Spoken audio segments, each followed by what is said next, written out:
भोपाल से प्रस्तुत हैं प्रादेशिक समाचार। नमस्कार, समाचारों के साथ मैं जितेंद्र रघुवंशी। पहले मुख्य समाचार। केंद्रीय मंत्रिमंडल ने उत्तराखंड में सोनप्रयाग से केदारनाथ और गोविंद घाट से हेमकुंड साहिब के बीच रोपवे को दी मंजूरी। प्रधानमंत्री ने कहा, केंद्रीय बजट में लोगों, अर्थव्यवस्था और नवाचार को दी गई है प्राथमिकता।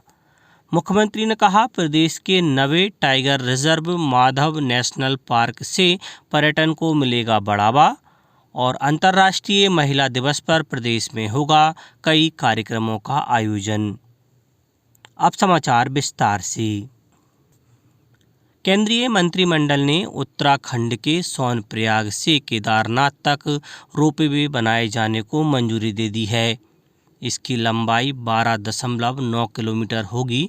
नई दिल्ली में सूचना और प्रसारण मंत्री अश्विनी वैष्णव ने बताया कि इसकी कुल लागत 4,000 करोड़ रुपए से अधिक होगी।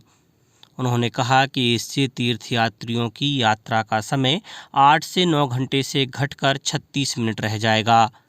उन्होंने कहा कि इस परियोजना से दिव्यांगजनों और बुजुर्गों को काफ़ी मदद मिलेगी। आर्थिक मामलों की मंत्रिमंडलीय समिति ने गोविंद घाट से हेमकुंड साहिब तक के 12.4 किलोमीटर तक रोपवे परियोजना के निर्माण को भी मंजूरी दे दी है। इस पर 2,730 करोड़ रुपए की लागत आएगी।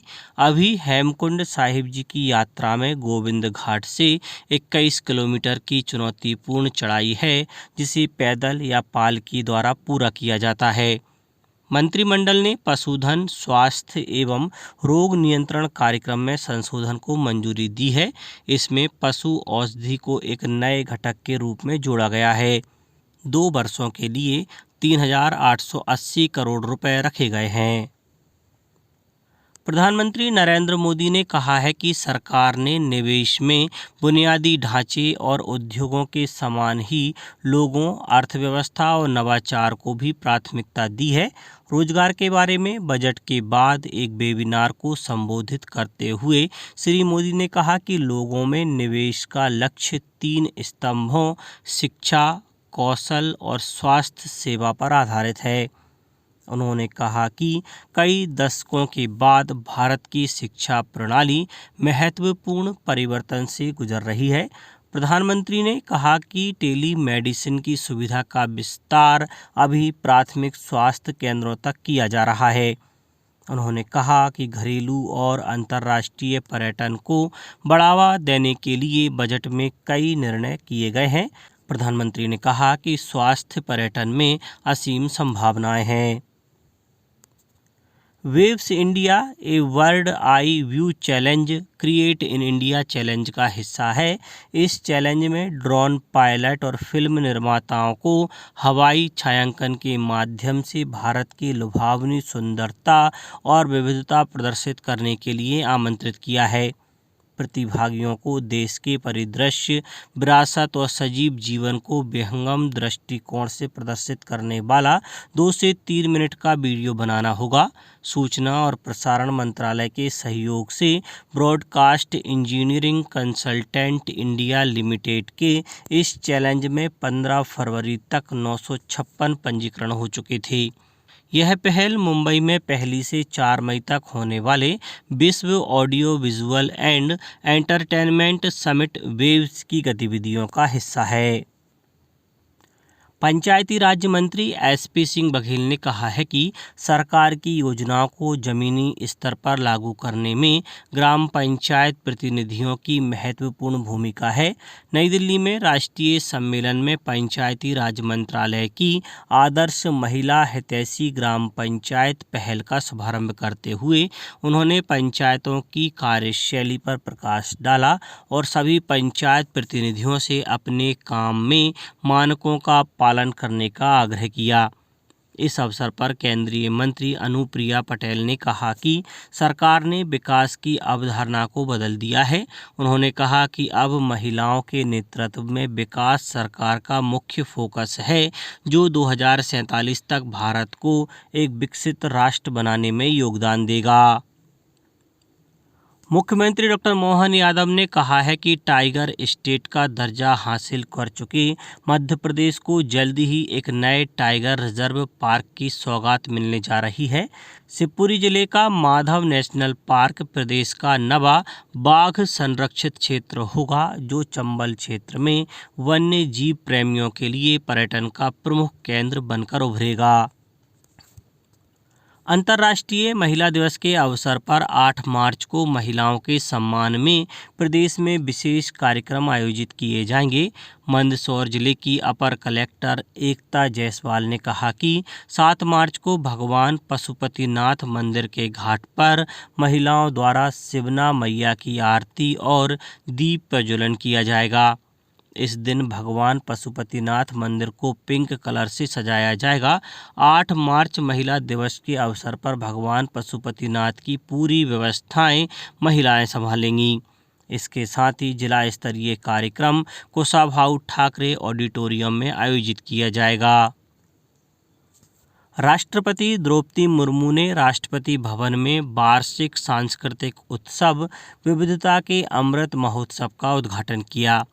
यह उत्सव विभिन्न क्षेत्रों की अनूठी परंपराओं को प्रदर्शित करके देश की विविधता की विरासत का जश्न है। इस महोत्सव का उद्देश्य राष्ट्रपति भवन को सांस्कृतिक आदान प्रदान का केंद्र बनाना है।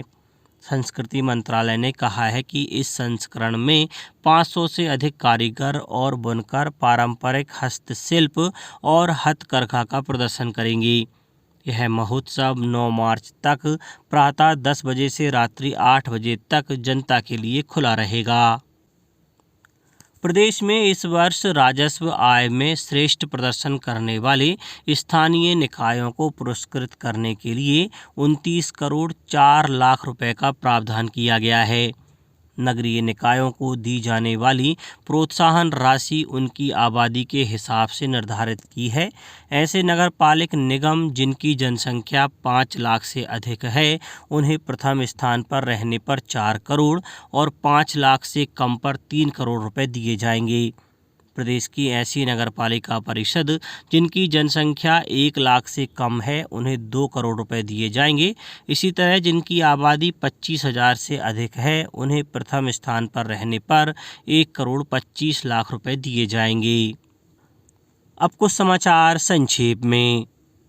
विधानसभा अध्यक्ष नरेंद्र सिंह तोमर ने बैतूल के ग्राम बाड़े गांव में महाराणा प्रताप की प्रतिमा का अनावरण किया।